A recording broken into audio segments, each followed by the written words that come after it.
سلمان خان کی گاڑی کو بم سے اڑانے کی دھمکی اور نجومی کی وارننگ۔ گزشتہ 2 سال میں سلمان خان کو 5ویں مرتبہ جان سے مار دینے کی دھمکی موصول ہوئی۔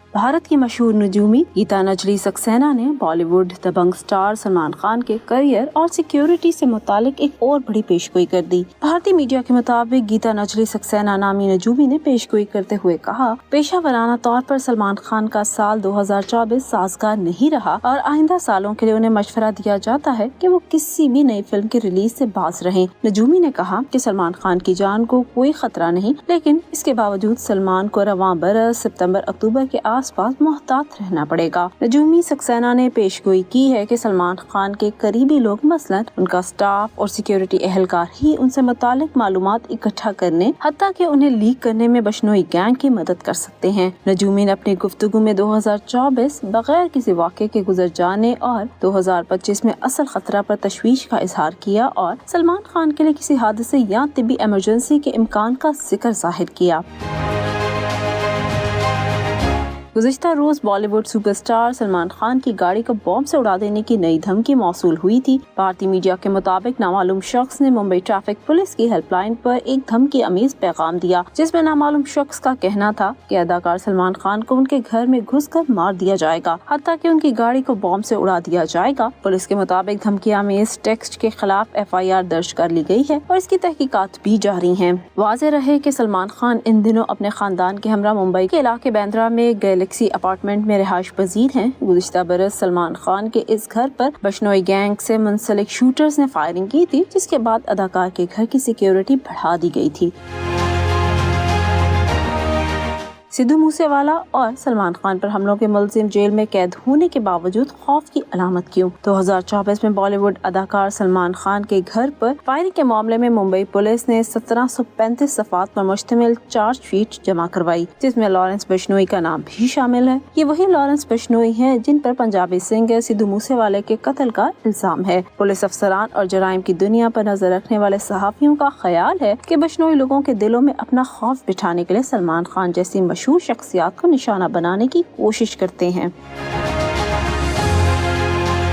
اگرچہ بشنوئی کے وکلاء ان الزامات کی تردید کرتے ہیں، مگر بعض پولیس اہلکاروں کا الزام ہے کہ بشنوئی جیل میں خود کو زیادہ محفوظ کرتے ہیں اور وہیں سے شوٹرز اور دیگر مجرمان کا نیٹ ورک چلاتے ہیں۔ چند برس قبل چندی گڑھ کی ڈسٹرکٹ کورٹ میں پیشی کے دوران لارنس بشنوئی نے کہا تھا، انہیں وہاں ایک مقدمے میں پیشی کے لیے لایا گیا تھا۔ ان کا کہنا تھا کہ مجھے ایک کے بعد ایک مقدمے میں پھنسایا جا رہا ہے۔ اس کے علاوہ اس حد تک عزت کے مقدمے میں میرا نام لانے میں میڈیا کا بھی کردار ہے۔ میڈیا کے کردار پر بات کرتے ہوئے دہلی پولیس کے سربراہ کا کہنا ہے، پولیس اور جیل کا کام آدھے سے بھی کم رہ جائے گا اگر میڈیا لارنس بشنوئی اور اس جیسے دوسرے مجرموں کی کہانیاں چھاپنا بند کر دے۔ جب ان سے پوچھا گیا کہ آیا لارنس بشنوئی جیل کے اندر رہتے ہوئے بھی باہر کی دنیا کے لیے خطرے کا باعث ہیں، تو ان کا کہنا تھا کہ بشنوئی کا خوف اس وجہ سے ہے کیونکہ وہ جیل کی سلاخوں کے پیچھے ہونے کے باوجود باہر موجود اپنے قابل اعتماد گنڈوں اور شوٹرز کے ذریعے کوئی بھی جرم کروا سکتے ہیں، چاہے وہ پنجابی گلوکار سدھو موسے والے کا مبینہ قتل ہو یا کوئی اور جرم۔ وہ کہتے ہیں کہ لارنس بشنوئی کا جیل کے باہر نیٹ ورک بہت مضبوط ہے۔ پولیس اور تفتیشی ایجنسیوں کے لیے اسے ختم کرنا بہت ضروری ہے۔ جب تک ایسا نہیں ہوتا تب تک لارنس بشنوئی جیسے مجرموں پر کوئی دباؤ نہیں پڑے گا۔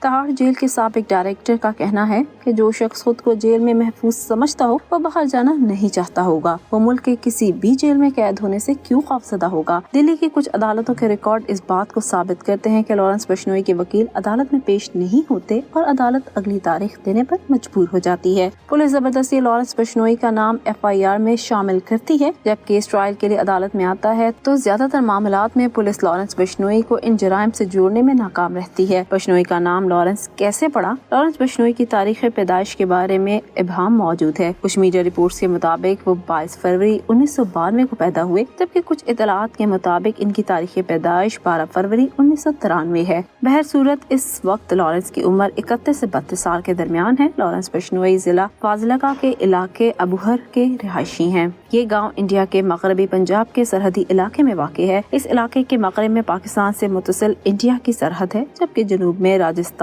اور ہریانہ ہے۔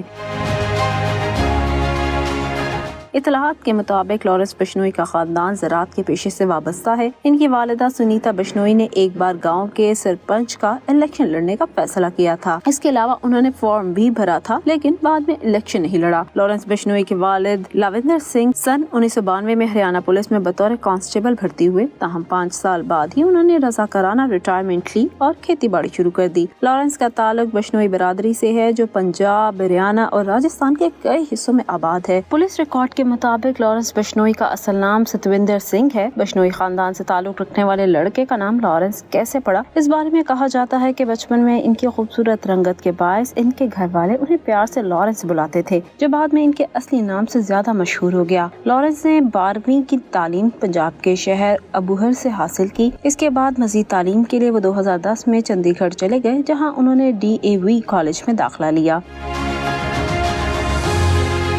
رفتہ رفتہ لارنس نے طلبہ سیاست میں دلچسپی لینا شروع کر دی اور یہی ان کی دوستی گولڈی برار سے ہوئی۔ گولڈی برار آج بھی لارنس بشنوئی گینگ کے لیے کام کرتے ہیں اور ایک طرح سے ملک کے باہر بیٹھ کر گینگ کو چلا رہے ہیں۔ لارنس بشنوئی نے سن 2011-12 میں طلبہ تنظیم پنجاب یونیورسٹی اسٹوڈنٹ آرگنائزیشن بنائی اور اسی سال ان کے خلاف پہلا مقدمہ درج کیا گیا۔ طلبہ سیاست میں شکست کے بعد لارنس کے ساتھی طلبہ نے ایک مخالف طلبہ رہنما پر فائرنگ کر دی۔ اس واقعے کے بعد درج مقدمے میں پہلی بار لارنس کا نام کسی پولیس FIR میں آیا تھا۔ لارنس بشنوئی کو پہلی بار 2014 میں راجستھان سے گرفتار کیا گیا، تاہم جب انہیں پیشی کے لیے موہالی لے جایا جا رہا تھا تو وہ پولیس کی حراست سے فرار ہونے میں کامیاب ہو گئے۔ انہیں دوسری مرتبہ سن 2016 میں گرفتار کیا گیا۔ سن 2021 میں انہیں Maharashtra control of organized crime act کے تحت سیکیورٹی وجوہات کی بنا پر تہاڑ جیل بھیج دیا گیا۔ تہاڑ لائے جانے سے پہلے وہ پنجاب کے بٹھنڈا جیل میں قید تھے۔ سال 2022 میں پنجاب پولیس نے انہیں جیل سے ہی سدھو موسے والے کے قتل کے الزام میں گرفتار کر لیا۔ اس کے بعد لارنس کو 23 اگست 2023 کو دلی جیل سے گجرات کی سابرمتی جیل منتقل کر دیا گیا۔ تب سے لارنس وہیں قید ہیں۔ 30 اگست 2023 کو انڈین وزارت داخلہ نے لارنس بشنوئی پر CRPC کی دفعہ 268 لگا دی، جس کے بعد انہیں کسی بھی حالت میں 1 سال تک سابرمتی جیل سے باہر نہیں لایا جا سکتا۔ یہی وجہ ہے کہ مختلف عدالتوں میں زیر سماعت مقدمات میں ان کی پیشی اب ویڈیو لنک کے ذریعے ہو رہی ہے۔ عموماً جرم کرنے کے بعد مجرمان پولیس اور قانون نافذ کرنے والے اداروں سے چھپنے کی کوشش کرتے ہیں، لیکن لارنس بشنوئی اور ان کا گینگ ایسا نہیں کرتا۔ وہ کسی بھی بڑے واقعے کے بعد اس کی ذمہ داری خود قبول کرتے ہیں۔ بشنوئی گینگ کی جانب سے کی جانے والی بڑی کارروائیوں کی بات کی جائے تو ان میں گلوکار سدھو موسے والے کے قتل کے علاوہ گزشتہ سال جے پور میں کرنی سینا کے صدر سکھدیو سنگھ کا قتل بھی شامل ہے۔ بھارت کی پولیس افسران کا ماننا ہے کہ ان مجرموں کو بڑھاوا دینے میں جیل پولیس اور سیاستدانوں کا بھی ہاتھ ہوتا ہے، جو اپنے فوائد کے لیے لارنس بشنوئی جیسے لوگوں کو استعمال کرتے ہیں۔ اگرچہ لارنس بشنوئی قانون اور پولیس کی نظر میں ایک مجرم ہے، لیکن بشنوئی برادری پر ان کے اثر و رسوخ کو نظر انداز نہیں کیا جا سکتا۔ بشنوئی کمیونٹی میں لارنس کی اہمیت کا اندازہ اس بات سے لگایا جا سکتا ہے کہ بشنوئی برادری میں جب بھی فریقین کے درمیان کوئی بھی تنازع پیدا ہوتا ہے تو وہ لارنس کے ایک حکم پر ختم ہو جاتا ہے۔ سدھو موسے والا قتل ہو یا سلمان خان کو مسلسل ملنے والی قتل کی دھمکیاں، ایک بات طے ہے کہ بشنوئی گینگ نے بھارتی فلم انڈسٹری کے لوگوں میں خوف ضرور پیدا کر دیا ہے۔ یہ الگ بات ہے کہ سلمان خان نے چند روز پہلے بشنوئی گینگ کی دھمکیوں پر کہا تھا کہ انہیں کوئی فکر نہیں، جو وہ لکھوا کر آئے ہیں زندگی اتنی ہی ہوگی۔